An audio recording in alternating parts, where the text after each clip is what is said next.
Okay, hello, magandang hapon, magandang gabi, magandang umaga sa Pilipinas at buong panig ng mundong nakakapanood po sa amin. Magandang good mood is blessed day po sa inyong lahat. Andito po kami uli, day 7, our challenge, memory verses, na mag-share at magpakala po ng mabuting balita galing sa Panginoon. My name is Sisters Rose Jean L. Martinez Aguilar, and andito po uli ngayon ang kasama ko na aking kapwa na mananampalataya na Sister Melba Celeste. Yes, hi, good evening. Hello po. Marami pong salamat sa mga sumusuporta at mga nanonood kahapon. At as I promise po namin, ito po ay isang ministry po namin na gawain. We are Bible Baptist. And mag-share po kami ng aming salita po ng Panginoon. Hininuwalhati po namin ang pangalan ng Panginoon. Amen. Bago po kami magsimula, magdadasal po muna kami at bago po matapos ay magkakaroon din po kami ng closing prayer. So, kung sino man po ang nakakapanood sa amin ngayon, pwede ka mag-comment ng amen at pwede ka mag-comment yan sa baba na gusto mong ipag-pray po namin kahit po para po sa kawalatian ng Panginoon. Let's bow our head and panalangin po muna tayo. Panginoon, marami pong salamat sa oras nito, Panginoon. Ika-7 araw po ng paggawa para sa inyo, Panginoon. Marami pong salamat, Lord, na binigyan mo kami ng lakas ng loob uli para humarap po sa mga taong manonood, Panginoon, at abutin mo ang mga tao na makakarinig nito, Panginoon. Ibinibigay po namin sa inyo ang aming mga kakayahan, knowledge and wisdom na binigay mo, Panginoon. Gamitin mo po kaming abang ninyong lingkod, Panginoon, para maghayag ng salita mo, itago mo kami sa iyong likuran, Panginoon, na ikaw ang magsalita para sa mga taong makakarinig nito sa buong mundo, Panginoon. Ikaw bahala sa amin, Panginoon, pinupuri ka namin, pinapasalamatan. In Jesus' name we pray, Amen. Amen. Magandang hapon po, magandang gabi po sa inyong lahat. Good evening. Good evening po sa lahat. So, meron po kami i-share po ngayon tungkol doon sa aming tinapik po kahapon sa Acts 16 verse 31. Ngayon po, ituturo po namin at i-share po namin ang ibig sabihin po ng acronym ng Acts. So, Sister Melba po ang magpapaliwanag doon. Sister Melba, greet ka muna sa kanila. Hi, good evening Pilipinas. Good evening Pilipinas. Number 1 po ang president natin, si President Rodrigo Duterte. Good evening po, President. Nandito po kami ngayon na mag-spread out ng Word of God for the salvations of every person. With regards po sa kagabi na ginawa po namin na live po noong Acts 16:31, I think, with regards sa Bible po ng soul winning, paano po ang tao masisave or maliligtas. Sinabi po dito, ang acronym po ng Acts, which is letter A, accept Jesus Christ as your personal Savior. Tanggapin mo si Jesus Christ na siya pong tagapagligtas sa kaluluwa mo. Anumang mangyari sa buhay mo, siya po yun ang nagliligtas sa atin. Siya po yun ang napako sa krus. Noon, kung sino mang maniniwala sa kanya, siya po'y magkaroon ng buhay na walang hangganan. Amen. Which is, nasabi po yun sa John chapter 3 verse 16. For God so loved the world that He gave His only begotten Son, that whosoever believe in Him should not perish, but have everlasting life. Amen. Yun po yun ang acronym ng letter A ng Acts. Which is ang second nga gagawin natin, which is letter C, confess, which is confession. Ang ibig sabihin doon, hihingi ka po ng patawaran sa Panginoon kung sino mang may nagkakamali o may lahat naman tayo na makasalanan, di ba po ba? Sabi nga ng Panginoon sa Romans 3, ano yung sinabi Sister Rose na lahat ay makasalanan, di ba? Lahat makasalanan at walang nakaabot sa kalwaltian ng Panginoon. Di ba? Sabi ng Panginoon, lahat tayo po makasalanan. Kaya po si Jesus ako sa krus dahil kung sino gumawa sa kanya, magkaroon ka ng buhay na walang hangganan. Sabi po niya dito sa John 3:16. So kung papansinin natin, ang letter C na acronym ng ACTS, which is confess, ipapahayag mo kung kasalanan mo mga kapatid. Sabihin mo po, Panginoon, malaki pong kasalanan po, Panginoon. Aminin Wala po mong akong makasalanan magagawa. ka. Kundi ikaw lang po, Panginoon, ang Diyos tagapagligtas. Patawarin mo kami sa aming kasalanan. So ang letter T naman, which is ACTS, which is letter T na tayo ng acronym, ibig sabihin po yon ay thanksgiving. So ano po yung gagawin natin, mga kapatid na nakikinig ngayon, kung saan man kayo nga lupalop ng buong daigdig, which is sa Europe ka ba, sa Israel ka ba, sa Pilipinas ka ba, pwede mong sabihin sa panalangin mo. Thank you, Lord, na ikaw po ang Diyos na namatay sa krus at nabuhay after 3 days. Salamat na ikaw po nagpapatawad sa aming mga kasalanan noon, ngayon, at magpakailanman. Ibig sabihin, in the future, yung parating na pangyayari sa buhay natin, kung ano mangyayari sa buhay natin, in year 2021, kung mangyayari na yung COVID-19, I think, which is, nandoon na pong kaluluwa natin sa Panginoon, sinusurrender na po natin, mga kapatid.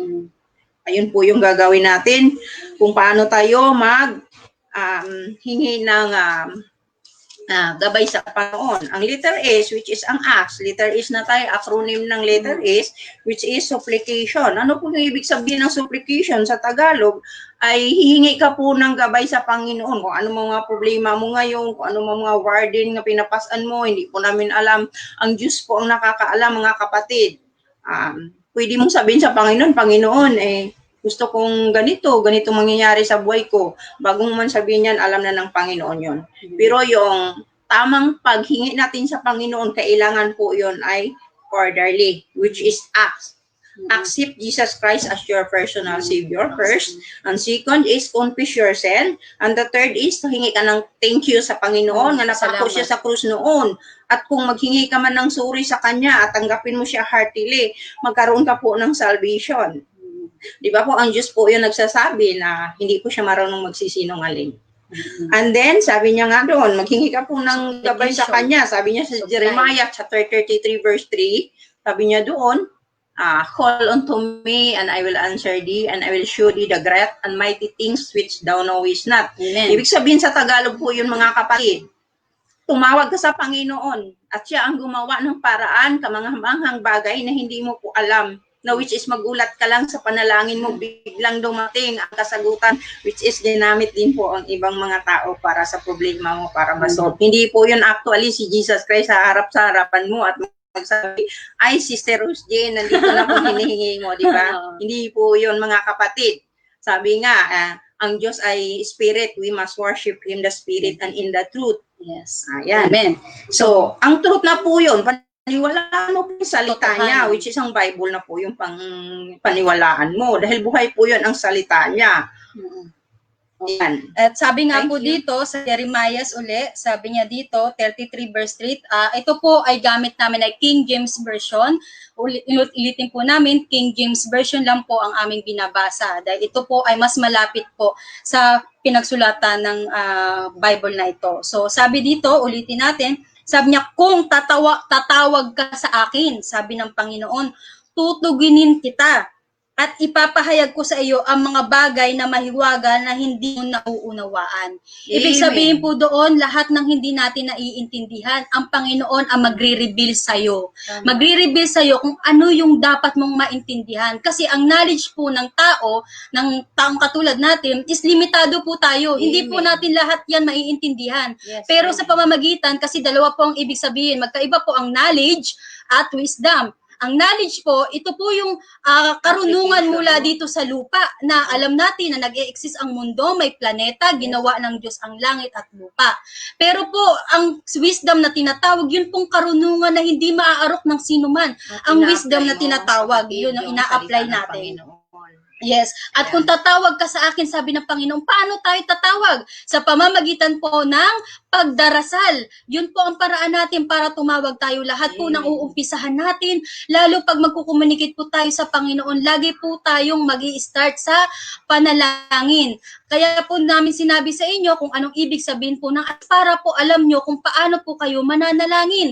Hindi po natin kailangan na paulit-ulit ang ating sinasabi. Ang gusto ng Panginoon ay unang-una, iliwalhati mo ang kanyang pangalan. Amen. Pangalawa, humingi ka ng tawad sa kanya. Kilalanin mo Amen. siya na siya ang Diyos sa buhay niya. At ang pangatlo, humingi ka sa kanya at kanyang pagbubuksan ang langit para sa iyo. Ang Panginoon ay mapagmahal. Sobrang mahal po tayo ng Panginoon. Imagine niyo po, ang kanyang bugtong na na si Jesus, na hari, na Diyos, pinunta niya dito sa lupa para lang tubusin ang ating mga kasalanan dahil hindi po tayo pwedeng maisalba sa ating mga kasalanan dahil nakasanla Tama, po tayo kapatid. sa impyerno, di ba sis? Diba, kung Kaya, tutusin po, wala po talagang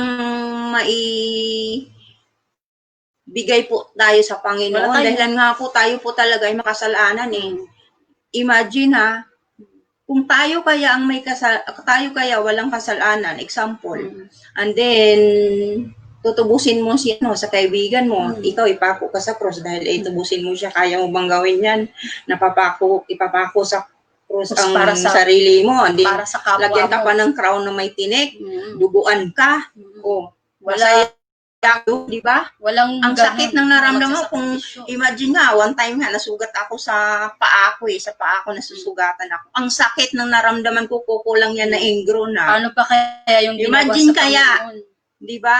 Si Jesus Christ, imagine natin mga kapatid, napako sa cross, duguan siya Para sa'yo. para sa atin. Kung Para sino sa mang atin mananampalataya, heartily, pwede mo pong ipapahayag ngayon na dahil po ang Diyos po ay nag-aantay bukas at bukas ang kanyang pintuan. Sinabi ni Jesus Christ, maniwala ka sa akin at ikaw ay maliligtas. Amen. Acts 16:31. Derive po yung topic namin from the yesternight and until Continue now. po kami. So, para po maintindihan nyo paano kayo maghingi ng orderly ng paano manalangin sa Panginoon. Parang may wifi na tayo ngayong connection sa Diyos dahil tumanggap tayo sa Panginoon, di ba po mga kapatid? Sabi sa Jeremiah 33 verse 3, call unto me and I will answer thee and I will show thee the great and mighty things. Which is, wifi po si Jesus Christ sa buhay natin. Dito sa mundo, may wifi din man tayo sa pansanlibutan. Imagine ha, tayo din po, may direct calling po tayo sa Panginoon, which is parang Rescue 911. Yeah. Ang Panginoon. Jeremiah 33 verse 3, Tandaan sinabi niyo niya, po yun. call unto me and I will answer thee and I will show thee the great and mighty things, which is ang D na yan, THAA.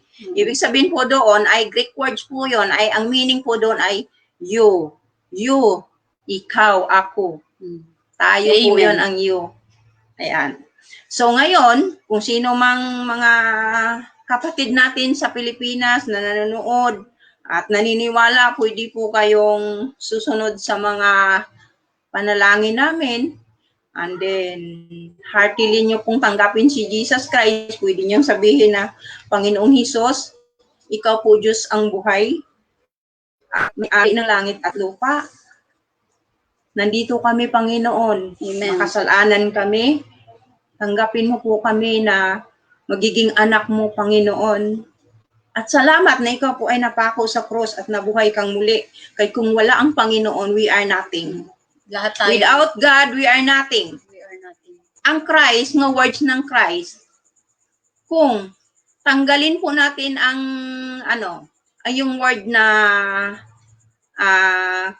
Christ, anong naiiwan doon, sis?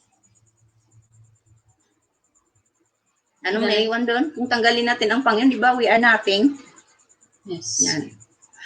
So, ang Panginoon, ang pinaka number 1, nag-iiwan po siya ng message sa atin bago po siya mamatay at mapako sa krus. Yun ang sinabi ng Panginoon.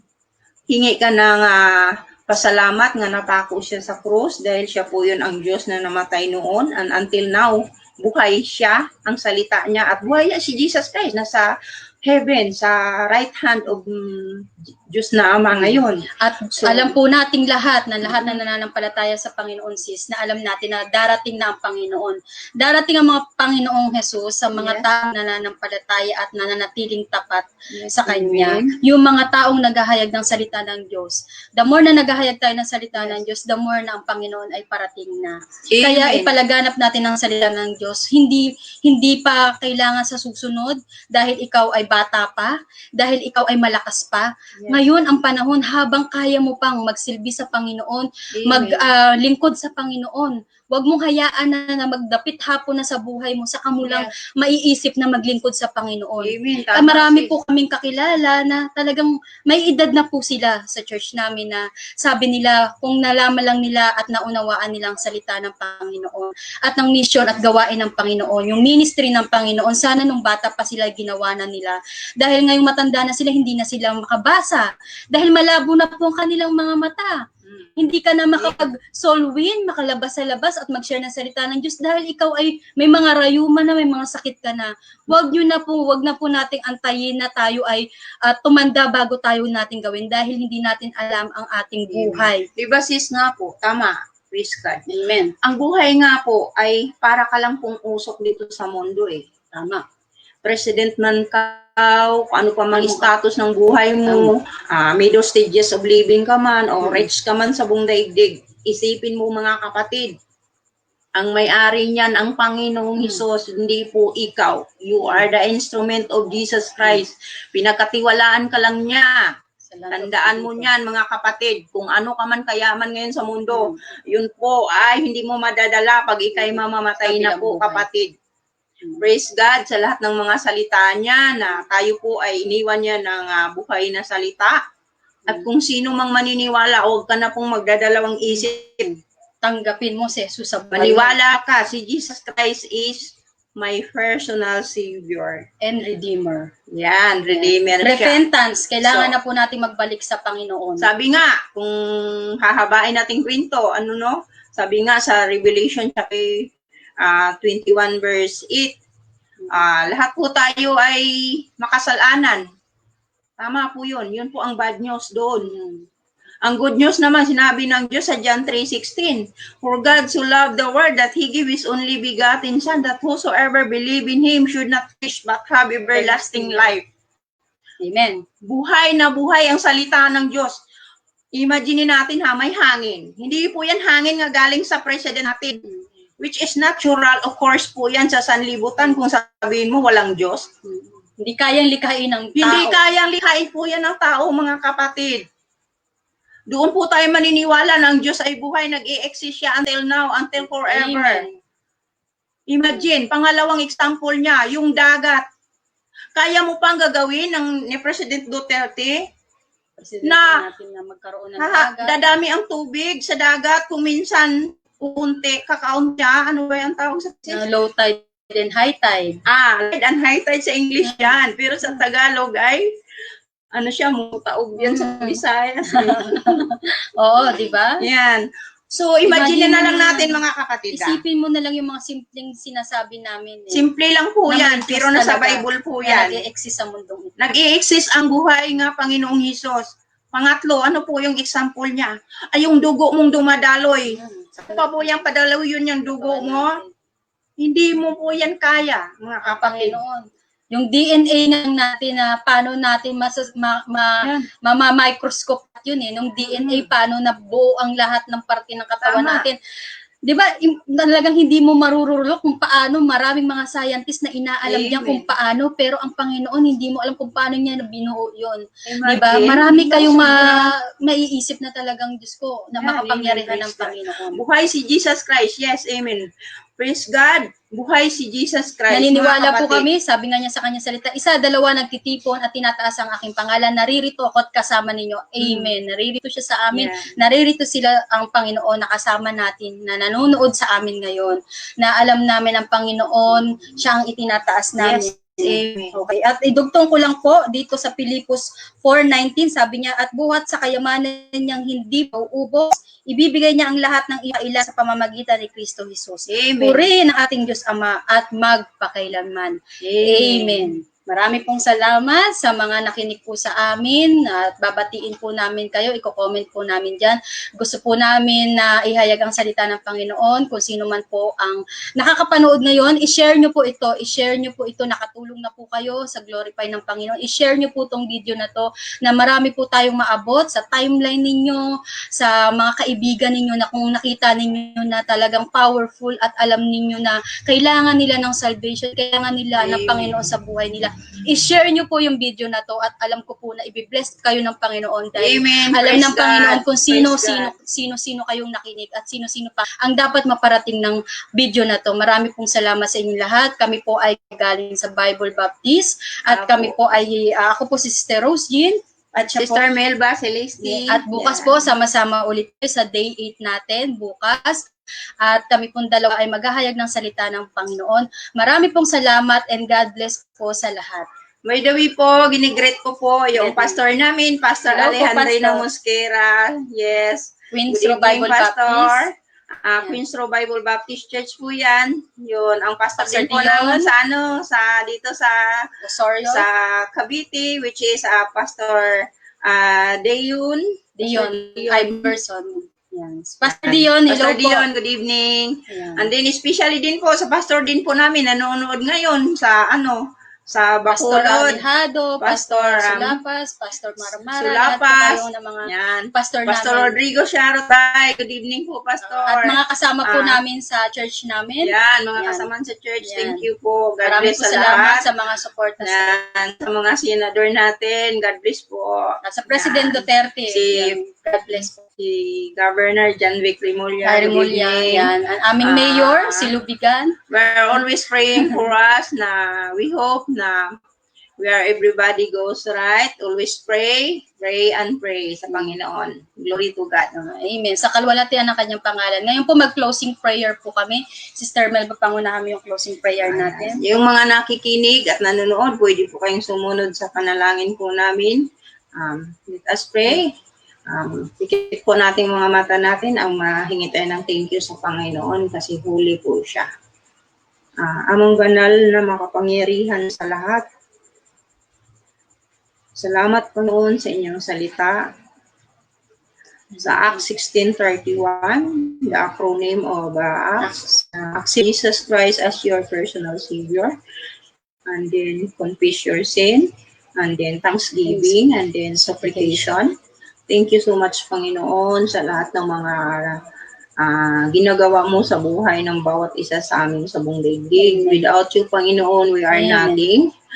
Bless us ang lahat, Panginoon. Bigyan mo po ng bukas na puso at isipan. Wisdom at knowledge, Panginoon, kung anumang salita nga nadinig nila, Panginoon.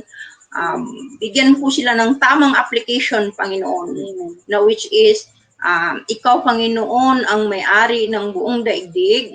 Ikaw po, Panginoon, ang nagamit ng bawat isa sa amin, na we are instrument in everything. Amen. Kung mamatay man kami, Panginoon, sa buhay namin, wala po kaming madadalang kayamanan, Panginoon. The blood of Jesus. Naisilang po kami, Panginoon, na hubad. At uuwi po kami sa inyo, Panginoon, na hubad. Wala po kaming madadalang maliit na bagay, Panginoon. Thank you so much sa lahat ng pagmamahal mo sa amin, na ikaw po ang Diyos na namatay, napako sa krus, Amen. kinukoronahan ng tinik, Panginoon, duguan ka, Panginoon. In Jesus' Salamat name. sa salvation na sinabi mo po, Panginoon, kung sino mang maniwala sa akin, magkaroon ng buhay na walang hangganan. 1 John 1:9. Ipahayag mo po mga kasalanan po, mga kapatid, kung mayroon kayong tinatagong kasalanan, pwede po ninyong hingi ng Tawad sa confession sa Panginoon, hingi po kayo ng tawad. Amen. At yung mga panalangin ninyo, mga panalangin Amen. ninyo nga tinatago ninyo sa puso ninyo, Amen. hindi nyo spread out sa mga Amen. kapatid kung sino man. Pwede Amen. ninyong ibubulong sa Panginoon, heartily pong panalangin ninyo, sasagutin niya po. Amen. Sinabi niya po sa Jeremiah 33 verse 3, maniwala ka sa akin at tumawag ka sa akin, ako'y magbigay sa iyo ng kamanghamanghang Amen. bagay na hindi nyo po alam. Amen. Kung ano man po itong mga COVID virus na sinasabing COVID-19, Amen. ang Diyos po ang magbigay ng wisdom at Amen. knowledge po sa bawat isa, lalo na po sa ating kataas-taasang presidente. We are praying forever na mamuhay tayo na ayon po sa kalooban ng Diyos hanggang sa Amen. kanyang pagbalik. Amen. We love you, The blood of Pilipinas, Jesus. buong daigdig. Thank you so much sa Panginoon nga tagapagligtas natin, pinagpipray po natin na siya po ang mag-control sa buong pangyayari sa buong Amen. daigdig. Mag-pray na tayo nga huwag nang pong mangyari na magiging mapahamak po tayo, kundi everybody goes right po Balik tayo. loob sa Panginoon. Magbalik loob tayo sa Panginoon, yun po ang hinihingi ng Panginoon. Accept mo sa puso mo nga ang Diyos ang buhay. Nga magbukas ng tamang paraan kung ano pong gagawin natin. Amen. So, thank you so much, Panginoong Hesus. Ikaw po ang Diyos na buhay. Tanggapin mo po ang bawat isa sa amin nga kami po'y makasalanan. At ikaw po yun ang mamumuno at mamumuhay sa aming puso at isipan, Panginoon. Pagpalain mo po ang buong daigdig, ang mga namumuno sa Pilipinas, Panginoon, from the President going to the Senador, and going to the Governor, and then sa Mayor, and then sa mga babang kapunuan, Panginoong Hesus. Ikaw po magabay, Panginoon. Amen. Pinagtiwala po namin sa inyo ang lahat. Sa ngalan ng Ama, sa Anak, sa Espiritu Santo. In Jesus' name we pray. Amen. Praise God Praise po. God po. Salamat po sa lahat po ng mga nakinig sa amin ngayon. This is our Day 7 Challenge na dapat po ihayag po natin ang mabuting balita ng Panginoon. At marami pong salamat sa mga nanood. At mag-comment lang po kayo sa baba ng Amen. At pwede po kayong prayer request po, kung sino man po yung may mga panalangin, mag-comment po kayo dyan sa baba. At tutugunin po namin na isa-isa po namin ay ipapanalangin po natin. Okay? Amen. Salamat po sa lahat po ng tumanggap sa Panginoon at salamat po sa lahat ng nakinig. I-share nyo po ang video na to. Marami pong salamat. Sama-sama po ulit tayo bukas. Ganito din pong oras. Nakasama nyo kami ni Sister Melba and Sister Rose Jean po, and God bless to everyone. Magandang gabi po sa God bless inyo. to everyone. Salamat po. Thank you, Lord.